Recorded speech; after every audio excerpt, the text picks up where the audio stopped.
7 trumpets prepper. And guys, today it is such bad weather that me and the guys are not able to be on the job site and work. And the hurricane has come through and it has broke trees all over the farm and debris all over the electric car. You can just see mud. It's a swamp. And I thought to myself this would be a really good opportunity, since we're not working today, to really educate and reinforce the importance of having independence. And my little girl, if you hear her in the background today, she's hanging out with us out here on the farm too, is that people don't think about how bad that things can get until the crap actually hits the fan. And so if you don't have off-grid power, it's critical, even if you don't have it, to have a generator, have something. But I just wanted to take a moment and walk through not only off-grid power, not only the importance of it, but how I'm making it pay me back too. So it's actually putting money in our pockets. So these are some ideas you can do with this on your homestead.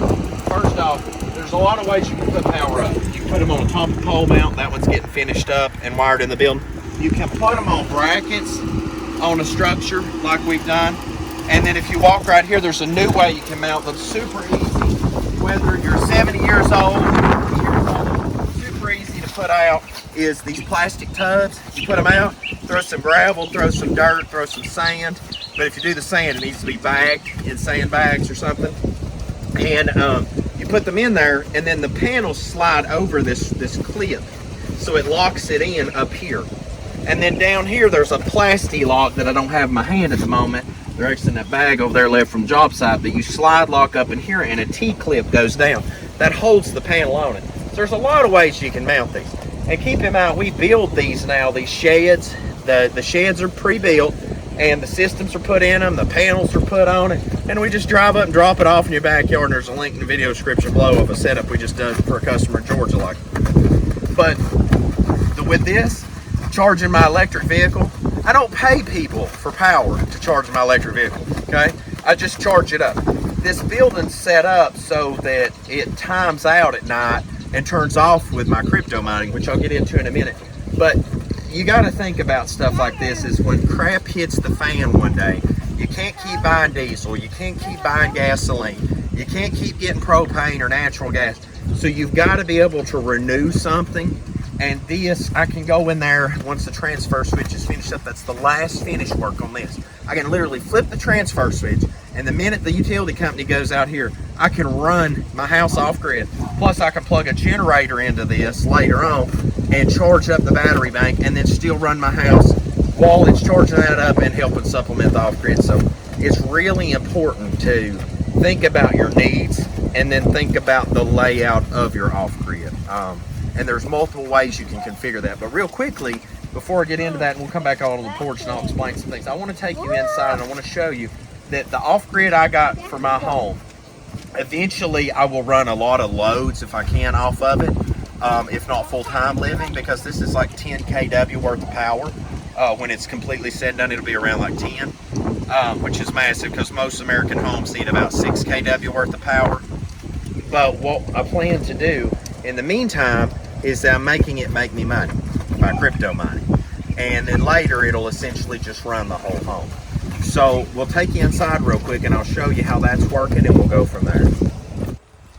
All right, so first off, I want to point something out. It is no use in having off-grid at all if you ain't gonna protect it with an EMP shield. And we will have some info for that soon, and also have like an affiliate link thing so that you can go direct to the vendor we use to get off-grid materials. And hopefully, I think it's supposed to help save some money on it too. So by all means, use that. And as soon as we get that link, I'll add this back to this video. But the EMP shield will protect you from surges. It will protect you from an actual EMP. And the important thing to understand about that is that that's why I don't like lithiums and the battery management system stuff and all that, is because when you come inside, this is just overlook the mess. We're doing construction stuff, so tools and stuff's laying around. Is right here, come over here, baby. Is that you can see this is these are PLC batteries. These are pure lead carbon batteries, and they'll eventually be 32 of them on this rack, and I want to probably put some more over here once we sweep up, clean up, build that rack out. You can see these EG4 units. There's actually going to be 3 separate off-grid systems in this building. I've never done that for anybody. Right now, we have 2 off-grid systems running simultaneously. Never done that for anybody. So what we've got is this powers, as you look behind you can see a bunch of the mining being added in this racking station. You can see all this crypto mining being added in this. There's going to be another rack over there. And then like this one right here, I'm about to fix it up this week, is all this uses power daily. And at nighttime, the timer kicks all this off except for this rack and that one down bottom. So all this runs in the daytime while the sun's out, free power, and then it cuts off at night. And so I'm paying myself back for putting the off-grid in. There's ways of paying yourself back, like if you can put off-grid in and you can sell the power to utility company you don't use, and they'll allow net metering, you can do that. There's the 30% tax credit you can pay yourself back. There's a lot of opportunities out there. And also there's state incentives some places, so you need to look into that too. And there's also grants. If you own a farm, what was the USDA REAP grant, right, John? I think it's the REAP grant. Just email me if you have questions about that, guys. I believe it's up to 50% now. Plus, you still get to turn in the 30%, so by the time you're done, you only have like 20% of the cost of it. But I think that's in agricultural and commercial application use stuff too. So anyway, you use the power, you turn it in, and the funds from this, it's literally like we used to grow crops on the farm. We went from cattle farming to crypto farming, and we still cattle farm here. And guys, if you haven't checked out Cameron Farms, put a link to Facebook on there too for some high quality meat. But long and short of it, it's just like planting a crop. You create your own power, the sun hits the panels, puts power in the batteries, then it gets converted through the inverter. It makes the crypto, it helps mine and mint the crypto.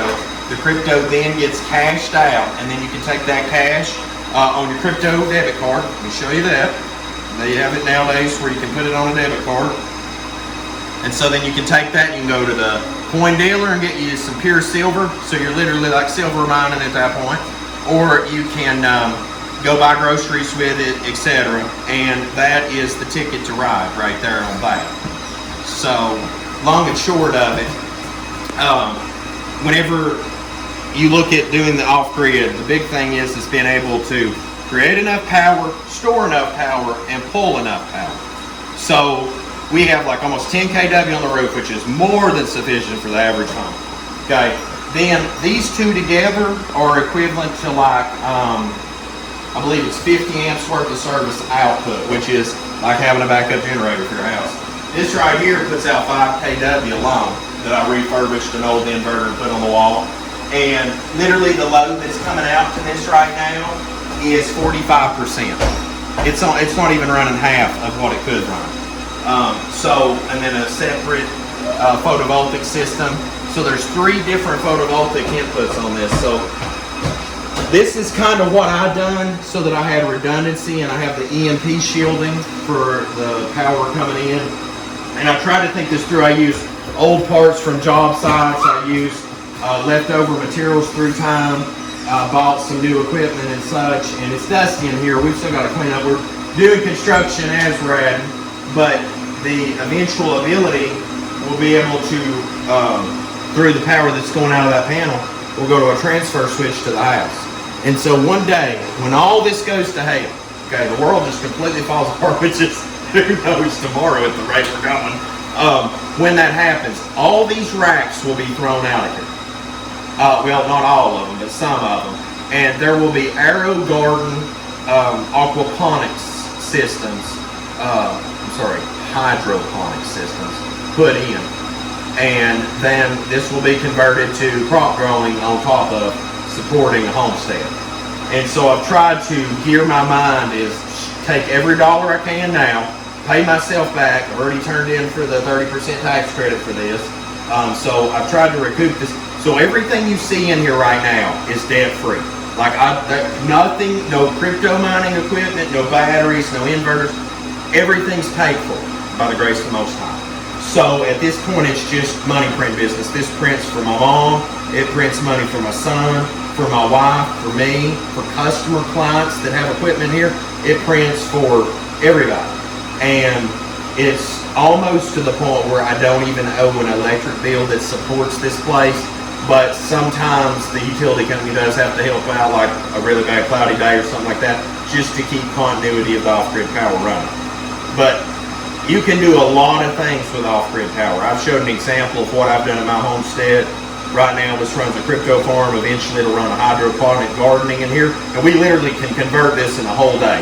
It will take all the electrical infrastructures in place, all the power plugs, timers, etc. So literally one day when this goes all to crap, I can take a rubber mallet in here, pop these racks, reset them, put Arrow Garden units in here, and never look back. And we got plenty of storage, put seeds and the pods and everything else, and I've been prepping that up. So it's going to be crazy how quickly one day this whole thing can transition. And when the world falls apart, believe me, you're going to have all the time in the world to do all the side missions and projects you wanted to do.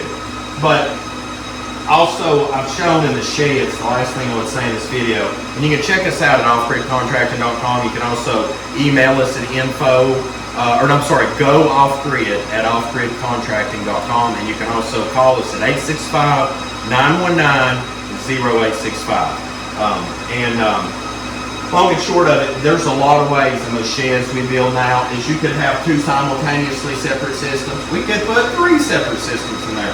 We could put various battery banks in there.